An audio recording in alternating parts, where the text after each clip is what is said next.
just a little reminder for those of you who were in there last week. I am recording the video because then I can just post it and people who weren't able to attend can just catch up. And even for you, if you want to go back to the sessions and listen to it again and everything, when you're more calm and everything, you get the session. So I will be recording, but let that not stop Okay, control. participating if you want to participate. Okay. So I think we can start because we've lost enough time already. So hi everyone, how are you doing? I hope your week is going well, that it started well. I know for some of us it's 2 p.m., but I know for other people it's already 8, so the day is already done. I'm your host, just Angel, yours. And for today's session, I prepared a little something that I think is gonna be pretty interesting. We're gonna talk about purpose today, and I love purpose. So I hope you're gonna love this conversation as much as I enjoyed making it. So yeah. Today's theme is going to be It is Greater Than Yourself, a purpose-driven existence. As a creator, it's very important to get a notion and to know about purpose. And as a person as well, as an individual in general, but as a creator, it's extremely important. Just a little reminders before we start. Again, cameras are your choice. You put them, you don't put them, it's up to you. But again, it's always nice if you put them because then we can see each other. Microphones are muted unless it is your turn to speak. You can keep your mics off anytime. When you feel like you need to say something, you can just raise your hand or you can unmute it and ask for um, your turn to speak. Third point, safe space means safe people. You're not obligated to be here, but if you're here, you're obligated to be polite, kind. If there is something that you do not agree on, if there's something that is brushing you the wrong way, it doesn't kill anyone to be kind in expressing themselves. Fourth, it is a community, not a sermon. Again, I'm not a teacher, I'm not a preacher. We're here to have a conversation. I am bringing something to the table, but it is very, very welcome if you have something to bring to the table as well. Fifth thing, this space is free, but definitely not cheap. So if I see that there are people who are taking this for granted, then I'll be obligated to remove y'all and just let this place be filled with people who really want to be there. So, yeah, let's do a little recap of what we talked about last week. Last week it was really good because it was about understanding who we are as people in general, but especially who we are as creators. We talked about the importance of selecting the medium we use to tell our story because as humans, we all have a story, we all have things that we have in ourselves that we need to share with the world, that we want to share with the world. So it's very important to know which medium is best for you to tell your story to the world. And the third thing was that your art is just a tool, that it's meant for a greater purpose than yourself. That's what we finished up on. That was more about the fact that you get to practice art because it's a gift and it's a talent that was given to you by God. But yeah, you definitely need to know about God to use the things that God gave you, right? And it's what gonna talk about today is kind of derived from that third point that your art is meant for a purpose. because today we will be talking about existing for God's purpose, creating for God's purpose, and being lights for God's purpose. Okay. Uh, before we before we start with today's session, I wanted to ask if some of you guys were able to go back to do the exercise, and if some of you are willing to actually share your answers to the exercise. I'm going to. Ooh, okay, there we go. My meeting was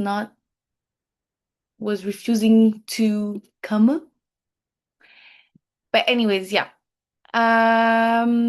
There is an exercise that was left last week.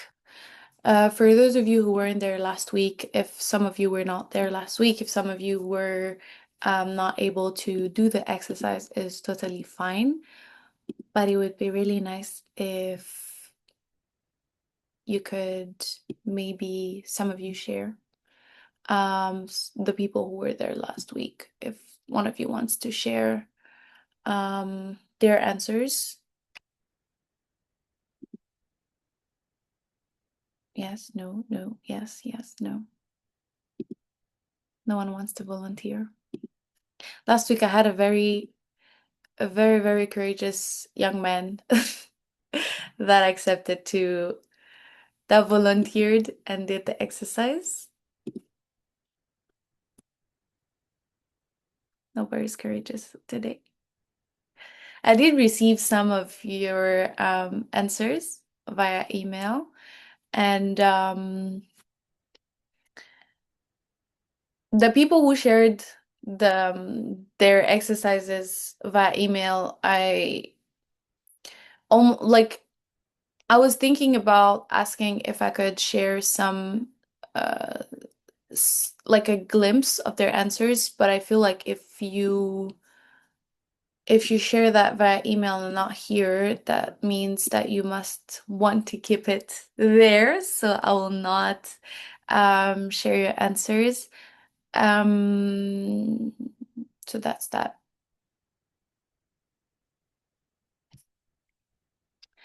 So nobody's courageous this week.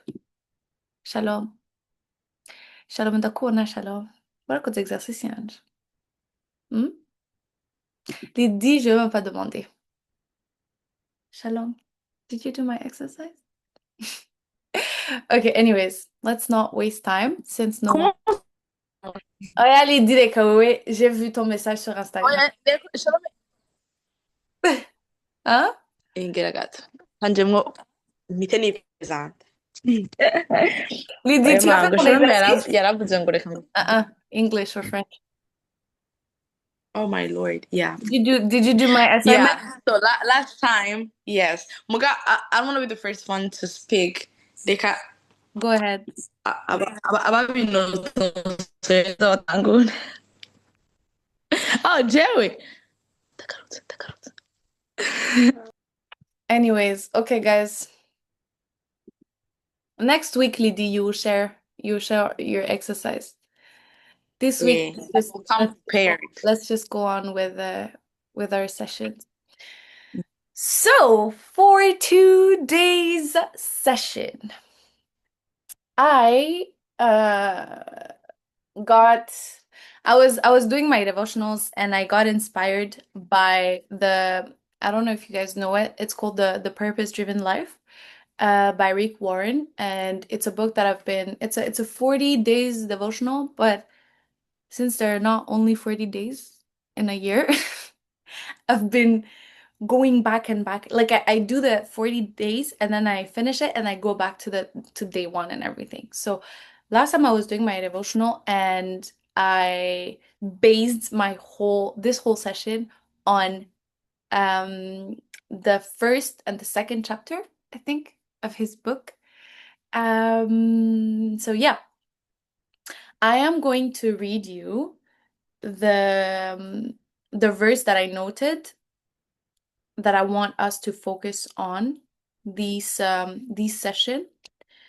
It's Ooh, it's Colossians 1, verse 16. Sorry.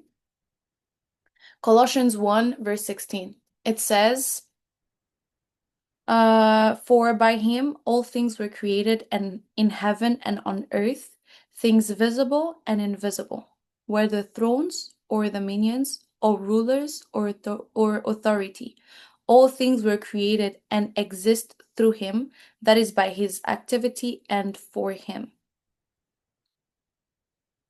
You can go on to the verse 17 that says, and he himself existed and is before all things, and in him all things hold together. He's the controlling, cohesive force of the universe. But I stopped to verse 16, right? And oh no, I just closed the page. In Colossians, we are being told that the reason why everything exists is by God's will and for God's will, right? When you are asking yourself the question, who am I and what am I here for? If you are a person that's turned to faith, turned to God, to religion, the reason, the answer that will naturally come up to your head will be, I'm here because of God, right? What am I here for? Your answer is, I'm here because of God, right? But you never think to yourself, I'm here for God. You always say, I'm here because of God, right? But when you start putting your focus on purpose, you start asking yourself about purpose, you understand that actually the answer to what am I here for is for God, not because of God. It's true you're here because of God and you're here by God's grace, but it's for God's purpose, right? Whatever it is that you do, it has a God-driven purpose. It has a God. Um, in French, we say une vie axée sur. So you're constantly directing yourself towards God, right? And as a creator, it's even more important to understand that point because when you know that you're here because of God and for God, then you know that purpose is not, it does not rely on you, right?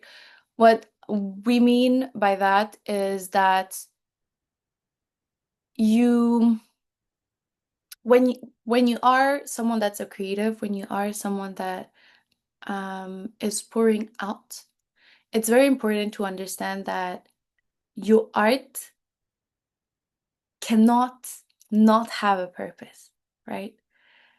Because who you are, what you what you give is a direct byproduct of purpose, right?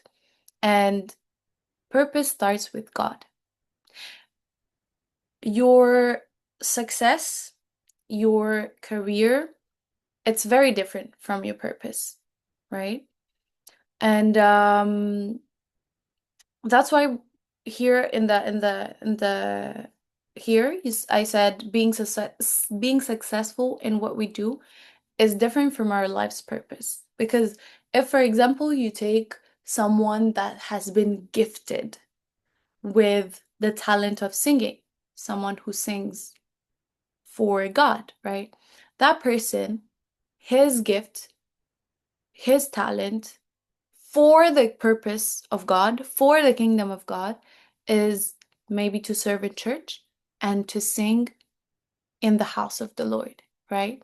So you are going to be someone that's serving.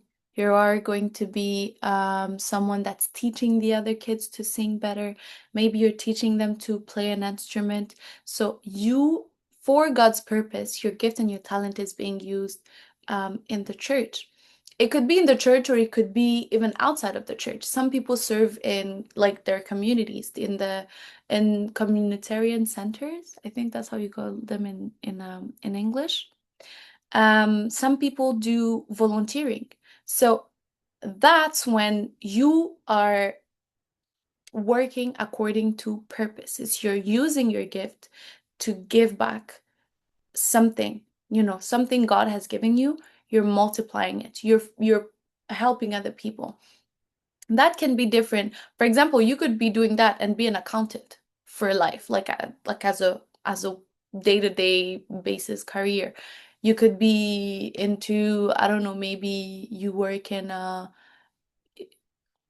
mechanical engineering, for example. Maybe you're an architect, You have to understand that you being successful or you existing in the world is very different from you walking in purpose, doing what you're supposed to do for God's kingdom and for God's plan, right? And I really loved the sentence that he said. He says, "You exist only because God wills that you exist." So, purpose is gonna start with God, for God, and in God, right? Purpose is not something that's solely personal. It's not something that only looks up to you in the sense of you're not creating art just for yourself, like to keep it. If you take pictures, you are going to want to show them to people. If you cook, you are going to want to give it to people to eat. If you draw, you are going to want people to see your drawings, right? So it is always for other people. It is always for to give it, right? And the thing that this sentence, I really loved it, that said, God is not the starting point of our life. He is the source of it. When you when you sit down and ask yourself, oh, as a human being, there's a lot of people who like to voice it. They're like, oh, I don't know what I'm here for. Um, I don't know why I was put on earth with the things that I was put on with. I don't know why I was created the way I was created. I don't know why I have the gifts and the talents that I have. I don't know. I don't understand what these features that I have been given, may it be physical, may it be your character, may it be even to the stupidest like details like the sound of your voice or the way you specifically walk. All those things, people are always like, um, why are the things that are there the way they are, right? And I like that verse, Ephesians 1, verse 11 to 12, because it is a reminder that whatever it is that you think that you're doing or that you think that you're supposed to do, or maybe even sometimes people have an idea of what they're supposed to look like or what they think they would like to look like. So you're like, oh, um, I personally I used to pray to God. I was like, God, I want to be a softie. I used to ask that to God. I used to ask God, can I please be a quiet person? Because I'm a very loud person. So I used to tell God like I wanna speak like very lowly. I wanna be, the kind of person they're speaking. You look at them and you're like, can you say that again? Like repeat what you just said? Because I just said it in such a very quiet, very smooth way. And when I was asking that to God, God was like, so you would have done theater with that voice? I was like, that's true. Can't do theater with a voice like that. And he was like, so you would have done public speaking with that voice? I was like, I don't think so. I don't think I feel like if I had another voice than the voice that I have, I would be a totally different person. I wouldn't have the personality and the character that I have because my voice, then I would have to kind of change the way that I am because my voice is not the same, right? Like the voice has to match the personality kind of. I don't know if it makes sense, but for me it makes a lot of sense. So when I read that the verse, it says, in him also we have received an inheritance, a destiny we were claimed by God as his own, having been predestined, chosen, appointed beforehand, according to the purpose of him who works everything in agreement with the counsel and design of his will, so that we who were the first to hope in Christ would exist to the praise of his glory, right? God is not the starting point of your life in the sense of He's not just something that you decide, that you allow, right? God is it's He is what made you, what created you, right? If there was no God, there wouldn't be anything, anyone, right? So it's funny that you're like,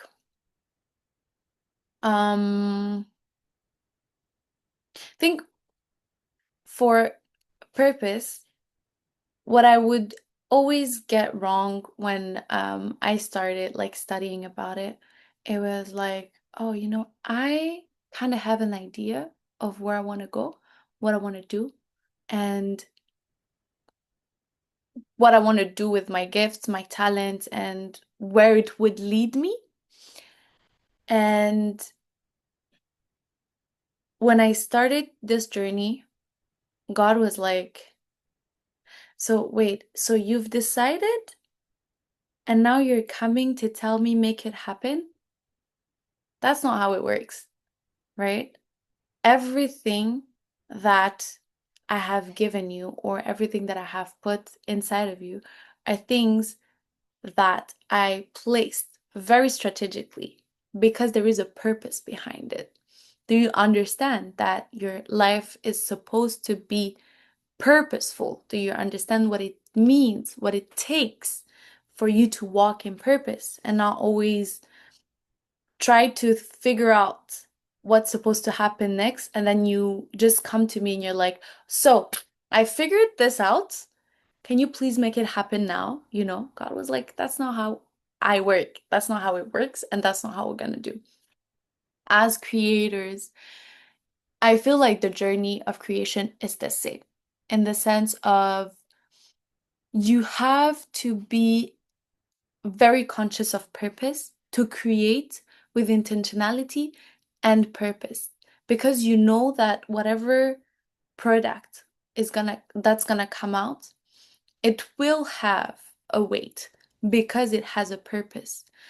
I People don't always agree or people don't always like the things that I post, but it's not because 50 people didn't like what I posted, that it means that the three other people that it helped should be punished because 50 people didn't get it, right?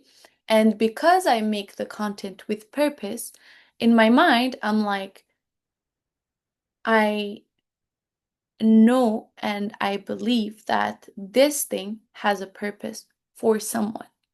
It may not be all the people, but someone out there needs this piece, and I publish it. That's how I'm actually able to cope with doubts or second guessing or second thoughts when you're just like, I don't like this piece. I don't like this video. Maybe I shouldn't have said that. Maybe I shouldn't have said it this way. Maybe I shouldn't have done it this way. God is just like, yo, just the way I gave it to you, that's how it's supposed to be given to other people. Okay? Don't try to translate it. Don't try to make it simple. Don't try to just give it to people, just the way I asked you to. Just give it to people, right? And so understanding that I exist for God's purpose as a creator has helped me to understand that what I experience is going to shape the art that I do, right? When you discover purpose, you are going to gain clarity over the things that happened in your life, right? In the sense of when you start to discover what your purpose is, you start to understand why some things had to happen to you and why understanding every single step of your story is very, very essential for a healthy practice of your heart, of your art. In the sense of you cannot, we said that everyone has a story to tell, right? And it's very important to know who you are and to get a knowledge of what's the best medium to tell your story. Hmm? But then if you do not know purpose and you do not have purpose, why are you telling your story? You see what I mean? It's like as long as there is no purpose for you to speak. There is no reason for you to even open your mouth, and there is no reason for you to say anything, right? Because if it's pointless, then your story doesn't need to be told. Then your story doesn't need to um, be heard, right?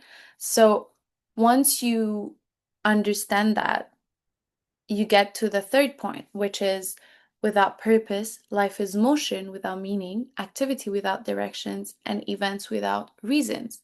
You get to understand why life has to unfold the way it unfolds. Because sometimes we tell ourselves, "Oh my goodness, this isn't fair. Life isn't fair. Life is hard. Life is this. Life is that." It's true, life is not the easiest thing I've ever had to do in my life. Sometimes life does me. I don't do it. It does me, and it's very, very tiring.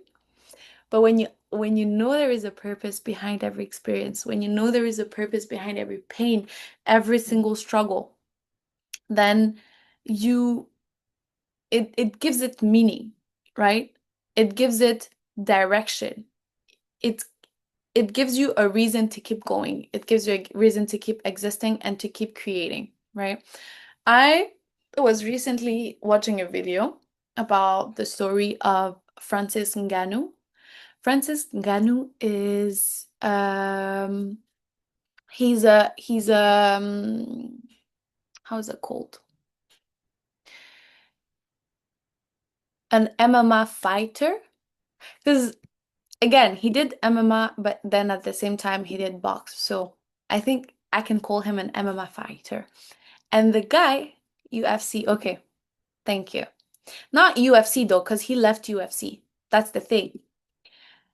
He is an MMA fighter, right?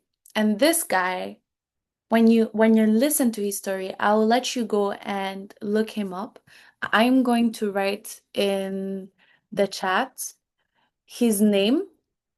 There is a video that I saw on YouTube where they're telling his story, and basically when you listen to his life story, when I was listening to it, I was like, that's a perfect example of purpose, right?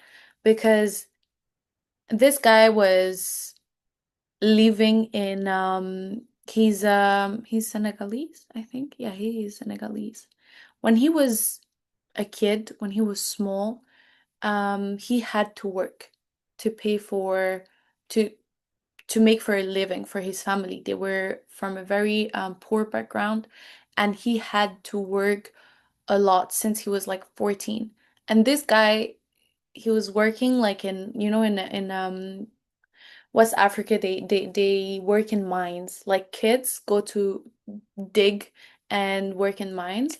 And he was working in a mine from his 30th birthday to his 17th or 18th birthday. This guy was working there, right? So he got strong, right? He got very strong because eventually you get strong when you're doing physical activity from a young age. And at 18 or 17, I don't remember, he decided to leave Senegal and immigrate to Europe because he saw a video of Mike Tyson and he was like, I want to fight that dude one day. So he decided, he was like, I'm going to go and immigrate and go where the opportunity is. And basically, this guy in his story, when you're listening to all the things that he's been through, those things that were extremely hard on the moment, that were painful, that were draining, were the things that made him the champion he was, right? He became champion eventually in the UFC. After that, he left the UFC and because UFC is like MMA, and then but he wanted to be a boxer. So he left the UFC because he had some issues with them. And then he did fight Mike Tyson though. And to me, when I was looking at this story, for me, it was the perfect example of how everything you experience is going to shape you in a way or in another. Because the strength he had, the resilience he had, the patience he had, the discipline he had, the mental strength he gained from everything he went through as a person who was trying to immigrate made him the strong person that he was that won those matches he won, right? And as as a human being, I feel like this is something that's often overlooked, that people don't actually take the time to sit down and ask themselves, okay, those things that I often feel like it was unfair, um, it was hard, all those things, how have they shaped me to become the person that I am today? How have they given me the qualities that I needed right now to do the things that I'm doing, right? I am going to give you an example about myself. When I was living in Burundi still, I I had I have good parents, right? But one thing that specifically my mom was not good at was communication, right? Communication was really a problem because she's not the type of person who, when you do something, she's gonna tell you right away. She's just going to bottle it up. And then she's gonna bottle up, bottle up, bottle up, bottle up, bottle it up. And then at some point she just gives you silence treatment. She doesn't even explode. No, she gives it to herself and she gives you silence treatment. So I spent a lot of my teenage years trying to figure out what I did wrong, right? All the time. I was like, so what did I do this time? All the time. And it was tiring because at some point you get to a degree of um not tiredness, but you feel like everything is just wrong. So you stop questioning whatever it is that you did or whatever it is that happened. You're just like, you know what? When she will want to tell me, she'll tell me, right? That's not good communication because you just let the problem linger and you actually never solve it. And it doesn't help anyone, right? So what I would usually do, that's how I actually started writing because I was like, if you're not gonna tell me, I'll write to you. I was writing letters to my mom. Literally, I would write letters to my mom and I would give it to her. Well, I'll wait for her to go in another room. Maybe if I'm in the living room and she's in the shower, I'll just put it under the bathroom door and be like, read this. And then I go to my room. I go hide, right? So I would do that. But I feel like knowing how bad of a communicator my mom was, I've tried my whole life to be as good as I can be to communicate my feelings and emotions to other people. That's how it's very easy for me to tell my friends, I didn't like what you did because when you did this and this and this, it made me feel like this and this and this, and it frustrated me because of this and this and this. So could you please not do that and that and that again? And it's very easy for me to come and tell you because I feel like because I've been refused that cette politesse for a long time, for me, it's very normal to come to you and to tell you, listen, I didn't like what you did. I don't need to be angry. I don't need to hate you. I don't need to, it doesn't need to go above what I just told you. Once once I tell you what you did wrong, I'm done. Like we're finished. We're done. Like let's just continue with our lives and do something else. But I feel like for me it was very important to know how to state things, to state my emotions, to state my the things that I was feeling, because I was like, I have not been given that, right, before. And so that was something that helped me find myself as a creator, because then I was like, that thing that I had to learn to develop is the thing that's at the base of my art, right? My ability to communicate emotions and explain them and give it to people. And when people are reading the things that I write, they are feeling the emotions that I try to give. All those days that I spent second guessing other people's emotions, trying to figure out what like what's wrong, what that made me a good communicator. I mean, good. I hope I am a good communicator, but I like to think that I'm a good communicator. And for me, it was just very logical that, oh, um, if I hadn't gone through the things that I've went through, if I didn't meet the people that I met, maybe I would be a totally different person. That's why there is no you can't when you start seeing life like that, when you understand purpose, you don't hold grudges. You don't, because you understand that there is a certain level of laissez-faire that happens with God, right? God let things happen to you because he knows you need it. God doesn't he doesn't want to make you unhappy. He doesn't want to ruin you. He doesn't want to hurt you, but he knows that you need that pain, that you need that moment, that isolation to be able to understand certain things, to be able to get to a certain level of wisdom, to be able to, as we said on the first session, I said that brokenness is the thing that makes you go um into the deepest corner of your soul, of your spirit, of yourself, to be able to go and uncover what's there, right? If there is no brokenness, you don't need to go there. You don't need to go that deep. You're always gonna be like on surface, right? Because who wants to go deep? My friend, I'm afraid of oceans. I cannot go deep. I'm scared. I'm scared of the dark. I cannot go in the dark. So imagine my frustration when God told me for you to be happy, you have to go in the deep ocean. You have to go in the dark. You have to walk in the dark. I was like, why? Why God? Why me?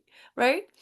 So when you understand that, you are so much lighter. You're way more free than you would ever be in your life because you, when you get a sense of purpose, you get a sense of who God is, what, not what his plans are, because you cannot always understand what his plans are, but you get a sense of peace in whatever outcome in the plan. Because there are good days in the plan, but there are bad days in the plan. There are good things in the plan, but there are traumatic things in the plan. You never know which which place exactly you're going to fall in, but as you wake up every day, just remember there is a plan, and that's God's plan. And I am not living for myself, I'm living for a greater purpose than myself, which is giving light to other people, giving light to um, the people that are still stuck in the darkness that you went out from, right? Um, I wanted to end the exercise with oh, where is it? Oh, there you go. I wanted to end the exercise with a poem. Can you Okay, I'm not sure if you can read this poem properly. Let me know. Can you read it properly? Like, can you see the can you see the poem properly? Question? Question mark. Not really, because there is two screens, yours and Okay, the other. let me change that. Let's see. I think you can Um, in and out. I can even it out, right? Wait. Sharing options. Okay. There you go. Content only. There you go. Share. Is this better? Yes. Okay. So it's a poem that I found for you guys. It's a poem by Russell Kelfer that kind of like illustrates a little bit more my last point, the one that we just talked about right now, about the fact that everything that you experience is going to shape who you are. It's going to shape your art, because your art is a direct result of who you are as a person. So, um, I'm gonna read it for you, and then the little exercise is going to be some questions that are prepared again for you. You can answer them today, right now, with us if you have the courage. Or if not, you can always try to reply to the questions and then send me the answers if you're like if that's okay with you. Or you can just do them for yourself, but it's very much encouraged that you do it. So, the poem says, "You are who you are for a reason. You're part of an intricate plan. You're a precious and perfect, unique design called God's special woman of man. You look like you for a reason. Our God made no mistake. He knit you together within the womb. You're just what He wanted to make. The parents you had were the ones He chose, and no matter how you may feel, they were custom designed with God's plan in mind, and they bear the master's seal. No, that trauma you faced was not easy, and God wept that it hurt you so, but it was allowed to shape your heart so that into His likeness you'd grow. You are who you are for a reason. You've been formed by the Master's rod. You are who you are, beloved, because there is a God." I chose this poem because it actually tackles everything that um, I wanted to I wanted to talk about today. You are who you are for a reason. Some people like to complain about the parents they had, about the environment they grew up in, about the upbringings they had, about the resources they had access to, or stuff like that. Um, it's true. Sometimes you may feel like, oh, I would have loved having this instead of that. I feel like there is no problem in stating, um, oh, maybe I would have loved being a little bit taller, you know? But when that becomes a point of fixation to the point where you overlook the blessings that God has given to you, that it is that you are who you are for a reason. If you have a certain height, it's because God wanted you to make that height, right? If you look a certain way, God wanted exactly for you to look that way, right? Because if we all look the same, if we all um, were made exactly how we wanted to be made, I promise you we will still not be satisfied. We're very, very ungrateful people. We are. We're very ungrateful creatures.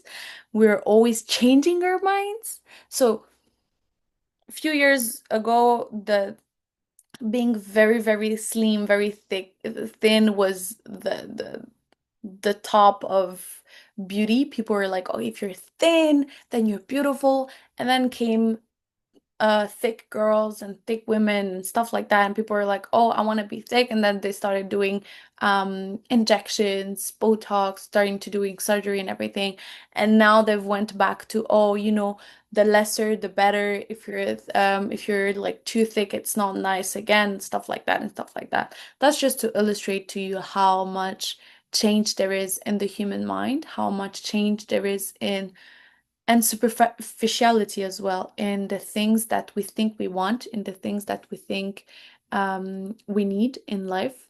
But when you are existing for God's purpose, in God's purpose, with God's purpose, you find contentment, a lot of contentment in who you are as a person, in what you do, and who you look like, what you sound like, what your gifts are, what your talents are, right? And there is a lot of peace in the things that you've had to go through to develop that character, to develop that personality. Because there are moments where you're gonna feel, oh, but it is unfair that I had to go through that. But if you didn't go through that, you wouldn't have, maybe you wouldn't be as patient as you are. You wouldn't be as wise as you are. You wouldn't be as kind to other people as you are because you didn't go through that. So I want you to think about these questions. Do you actually believe that God made no mistake creating you the way He did? For a long time, I did not believe it. I was like, I'm sure God had very interesting ideas in mind when He was creating me. I'm sure. But I don't think I'm as good as He wanted me to be, right? How do your experience and past shaped your character, personality, and art? Those are three different things. Your character is very different from your personality, it's very different from your art. You have, first of all, differentiate the three, know what the three means, and then find an answer for each one of the three, right? You can be a very, personality wise, you can be a very bubbly person, but your character is you're a very like patient person, right? It's very different. And then art, again, it's not the same, right? The third question would be that I would encourage you to think about are what are the two or three personal facts that transpire in your creativity? I said in your art, but for me it's more like in your creativity as a whole. Like what are the two or three things that when someone looks at your art, they're like, "Oh, I can see that from them," right? An example, Van Gogh was he schizophrenic? I think it was schizophrenic or epileptic. I'm not sure. But he had a condition where he wasn't seeing the world just like other people. So when you're looking at his paintings, you can see that's how they actually discovered that he had a condition and everything.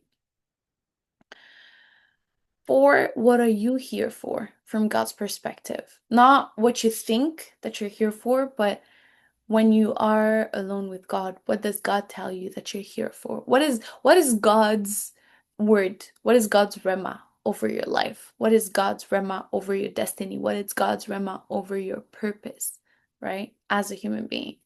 Do you know it? Did you ever care to sit down and ask yourself that question?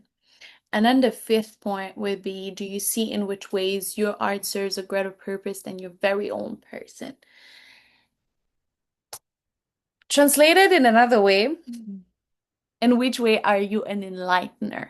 Not just an enlightened person, but how are you an enlightener, right?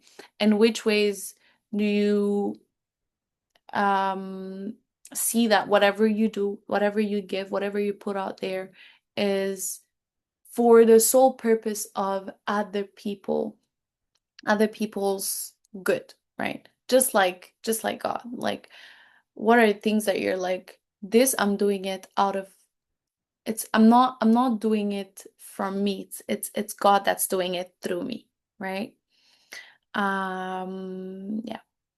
I don't know if some people wanna react, say something, share. It would be good if you could share. Again, it's not a sermon.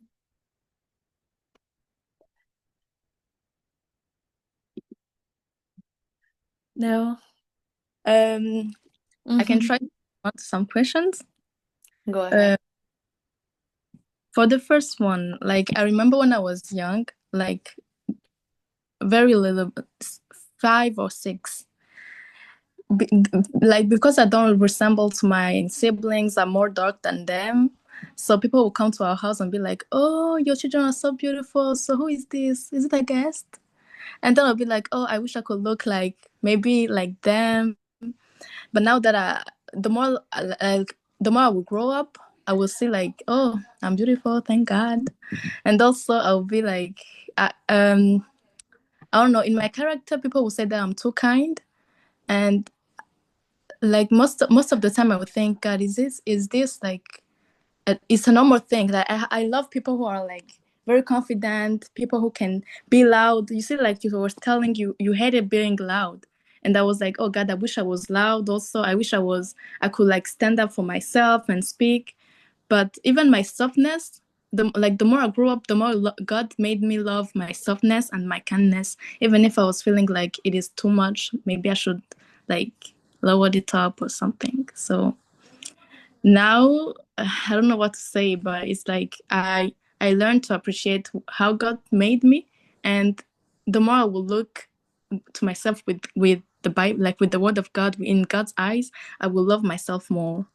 Yeah. And should I continue or Yeah, you like can. You can. You can. second question? How have your experiences and past shaped how your experience has okay. My experiences like the traumas or something or others, I will be I remember like when you're going through those experiences, you're like, God, why am I going through this? Why me? And you see like other people, you'll be like, I'm not better than no, I'm not. They're not better than me. But why am I the one who is suffering through this? Even if we are like the same age, or Yeah. we live together, and then you're like, why me, the person who is the trick thing is when you think like you're a good person, you'll be like, oh, not a bad thing can happen to me. And then when things happen to you, be like, why am I the target? So, but God, like, He has special things to each one of us to make us grow, as you were saying before.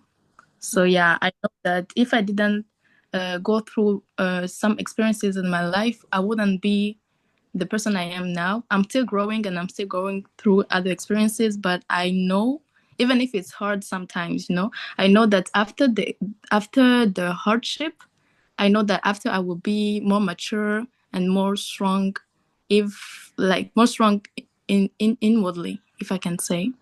Yeah. Yeah. Other people can respond. I'm thinking to others questions. Thank you. Matrasiel, you raised your hand, so you can go on. If you have something to say. Okay, thank you very much. First of all, I would like to thank you for taking your time and doing all this. I'm sure it was not easy because it's very clear that you took time reading all the stuff and trying to share to us and bring out something to share. Mhm. So I'm very happy that a platform that like this has been, created for artists and people who are creative, because as young people these days, we hear so many things on social medias, and sometimes we get confused, especially as it's so easy to get so much information at once. When we meet people who are like-minded and in the same field and stuff, it's something really good. So recently, or lately, I was also trying to work on the same topic, purpose, and I was listening to Miles Monroe and other preachers and other things. So something that has been challenging me about purpose actually is um, between the difference between having a purpose as a Christian and having a purpose as someone who's not a Christian are two very different things. And I thought I should share on that, because there are certain things that um, as it can't be done the same way when we're Christians and when we're not. For example, having a purpose. As Christians, just like you said earlier, you can't just start something and invite God in later. He won't be joining because that's your thing, not his. So I wanted to emphasize on, uh, I wanted to suggest maybe if we could also talk about, our relationship with Christ.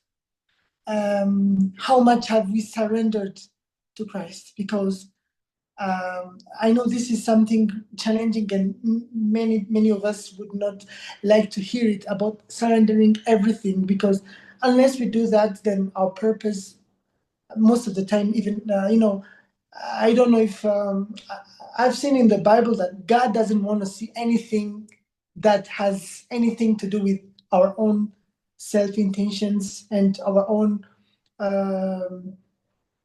um, our own interest derived purposes.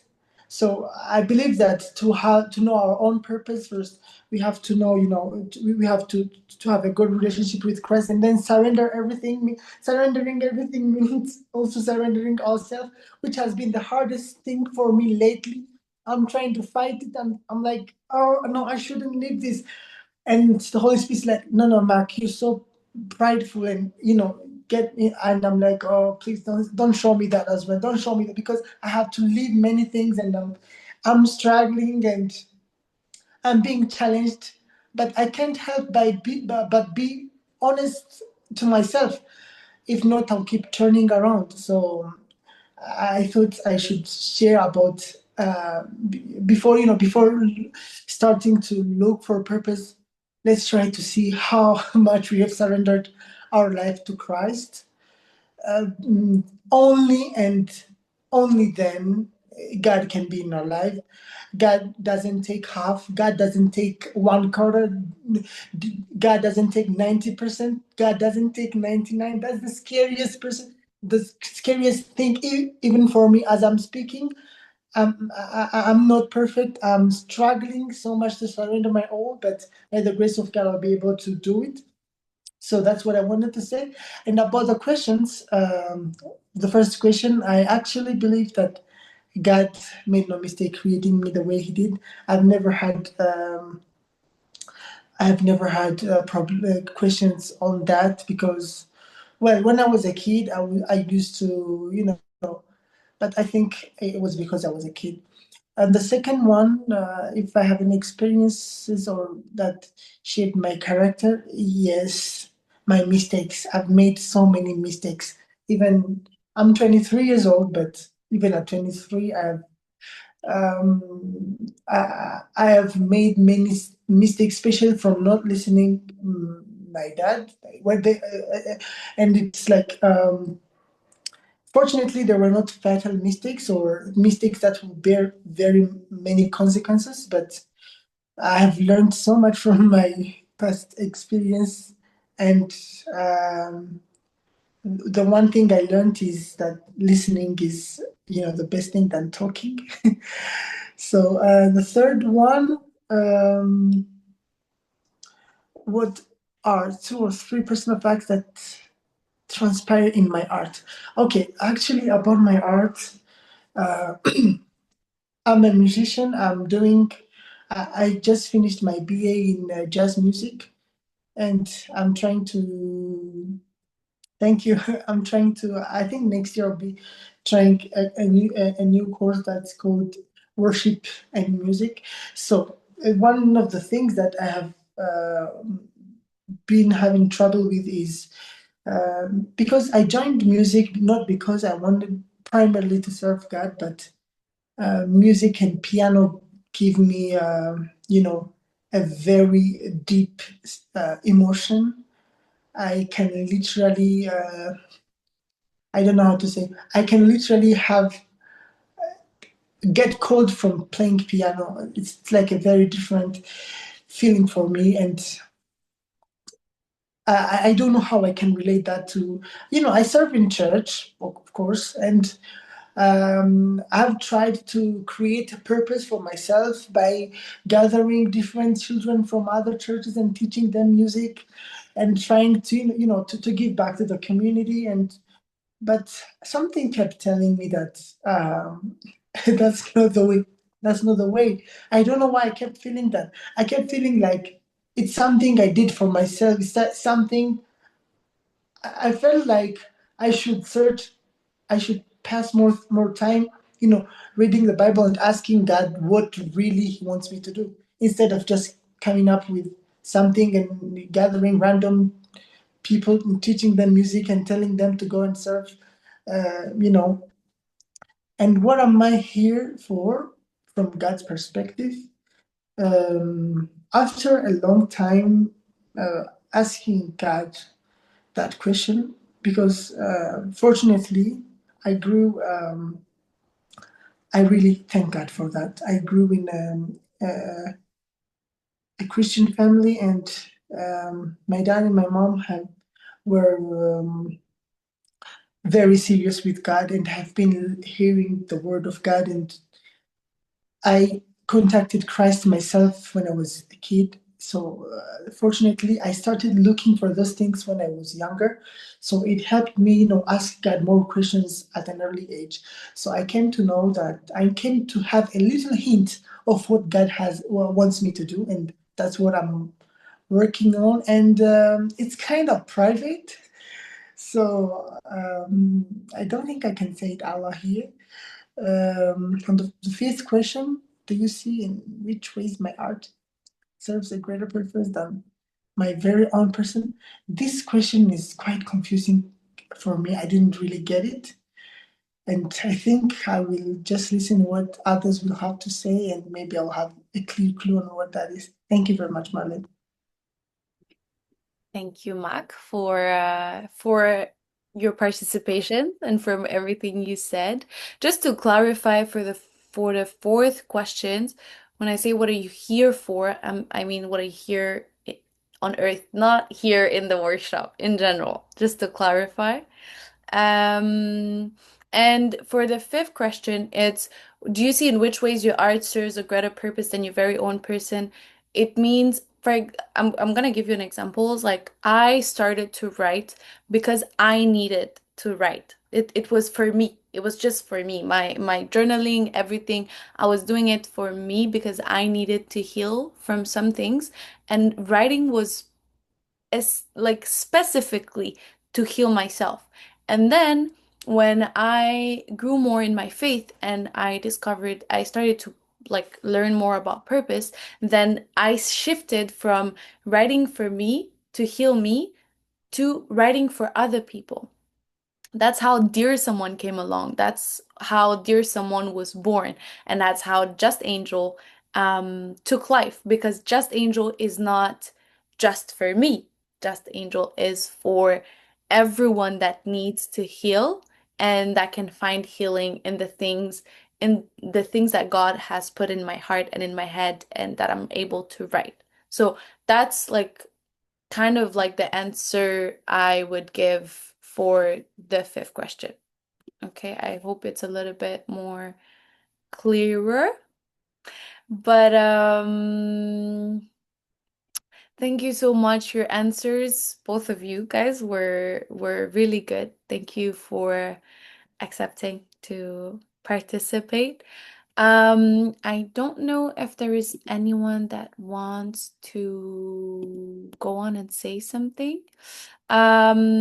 Normally I usually close this after an hour because I don't want to take everyone's time for longer than that. So if there isn't any question, Shalom, vas-y.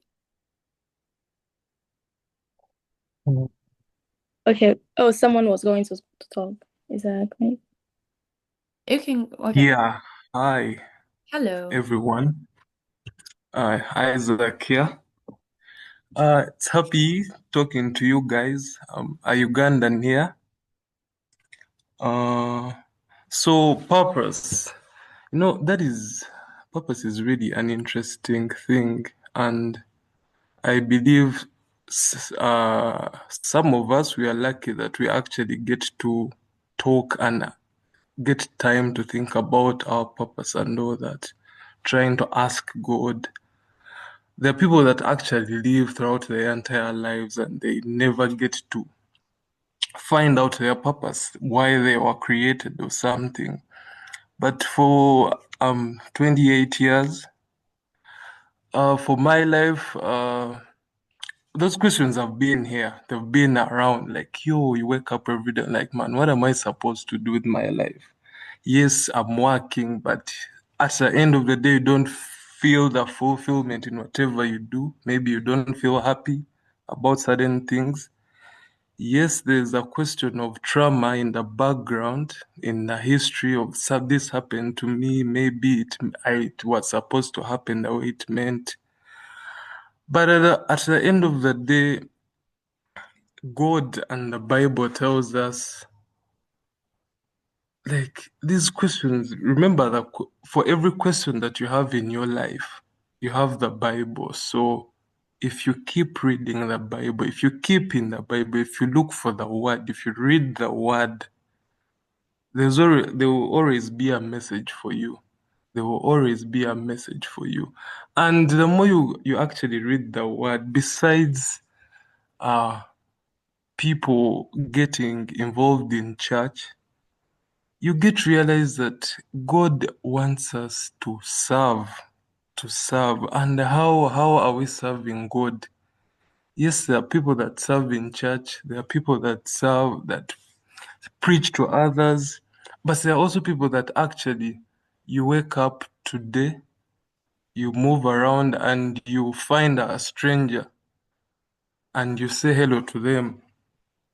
You don't know what is going on in their minds. You don't know what's happening in their life, but just a mere hi to a person, it can change someone's day, and that would make you feel something powerful in your soul, in your heart.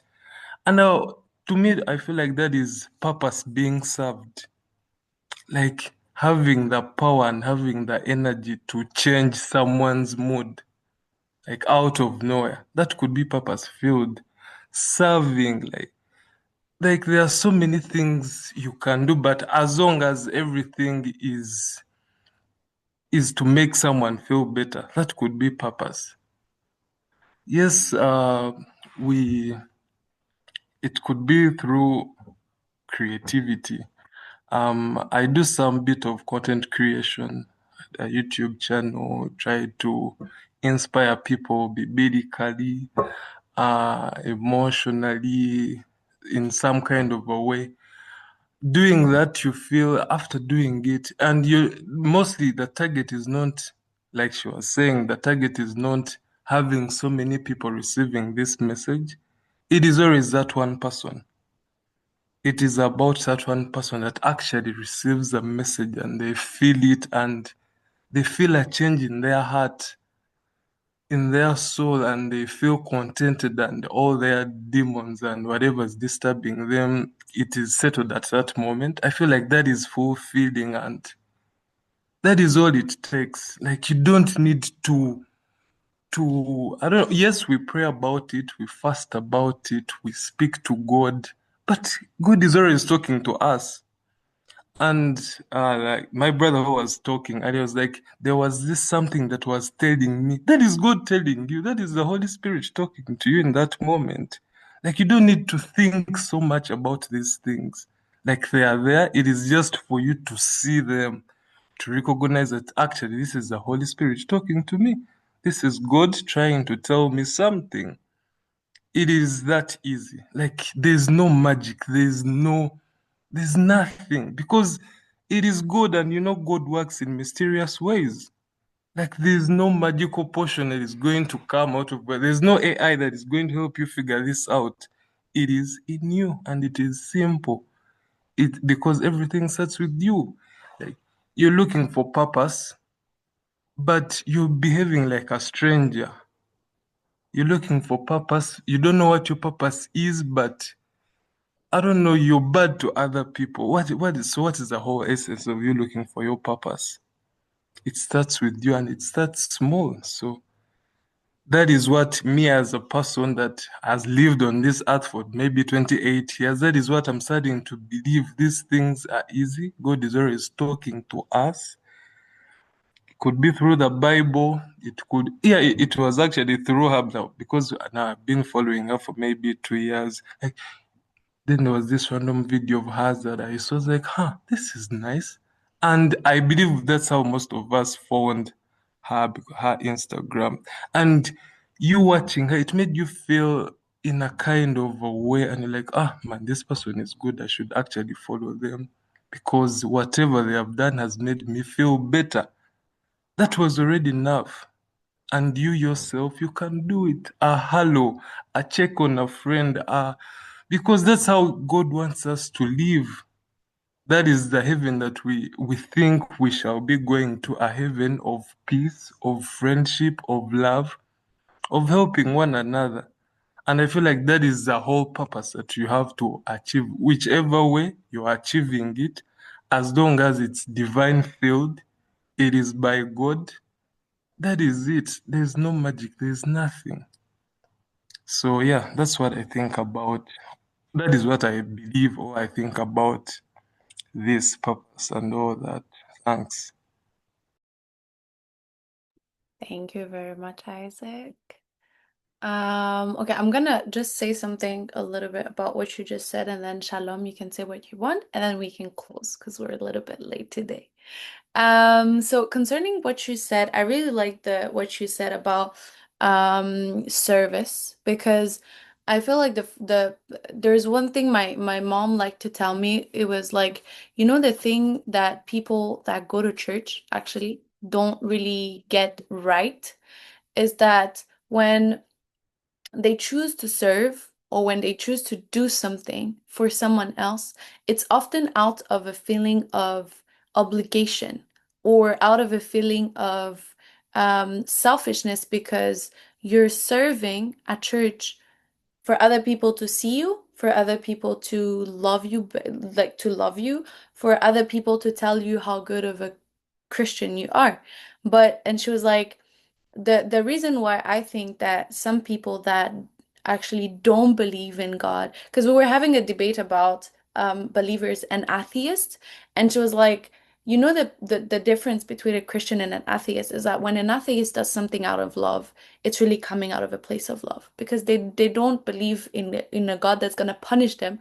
So whatever it is that they're giving, they're actually really giving it out of love, right? And I feel like most Christians is something that we forget is that God is not there to ask us to do something, right? It's like because you have known God, because you have access to God, because God is love, so you have access to love, then it is very normal and very simple for you to give that back to other people, right? But when you do not know God, when you do not have access to God, that's when you actually start to scheme. You start to do things out of like a second alter motive, and then whatever it is that you're doing to serve, is not coming out of a place of genuinely wanting to serve, genuinely wanting to be a vessel. It's coming from a place of wanting to get something, from that whole thing you just did, right? So I think when it comes to purpose, again, when you understand that you're here to serve, and not because you're told to or not because you have to, but simply because you have been given the gift of life, so you have to give life back, right? To other people. You have to give light back. You have to give love back. Because all the blessings that God gives you, you didn't have to ask Him, and He's not giving it out of obligation. So you as well, when you're reflecting those things to other people, it has to come from a place of just because, not, oh, if I don't do it, then God is gonna say this, or God is gonna do this, or other people are gonna do this and think that, and all those stuff. So that's what I wanted to pinpoint a little to react to what you just said. Now I'm gonna let Shalom speak, and then we can close our session for this week. Thank you, but you actually said what I was going to say. I was going to respond to the two last questions, which are what are you here for from God's perspective? And I was thinking, like, you can tell yourself, oh, to serve God, I need maybe to be in church. Like, it's exactly what you were saying, But if I can, in one word, I will like combine the two. I respond to the two question in one thing. Okay, so like the more I spend time with God, the more I I express Him, because I'm nourishing my soul, like my spirit, with His word. So I become more kind. I'm full of love. So when I go out, I spread the love of Christ. So when like an unbeliever or another person, even believers, like each person, like in like a random person, if like they see me or they see if like we talk, I will represent Christ because I'm full of Christ. But it's not always, like, it depends on the days, you see. So for me, in which ways I could serve God through my art, because now I started like social media. Like before social media, I would I love to talk to people that I didn't know, like taxi man, tuk man, you see. When I would be like in those transports, I would try to speak to them, and it will be like so smooth. We'll start to talk about Christ, even though at that moment I wouldn't be like in communion with Christ. I don't know why, but because I already have the word in me, we will like start to talk, and my words will like help them, or their words will help me. So my goal is just to represent Christ as He wants, not to force things, not to be like, oh, I need to serve, but to be full of Christ, so that I can just express Him and help people that will like be on my way. That's all.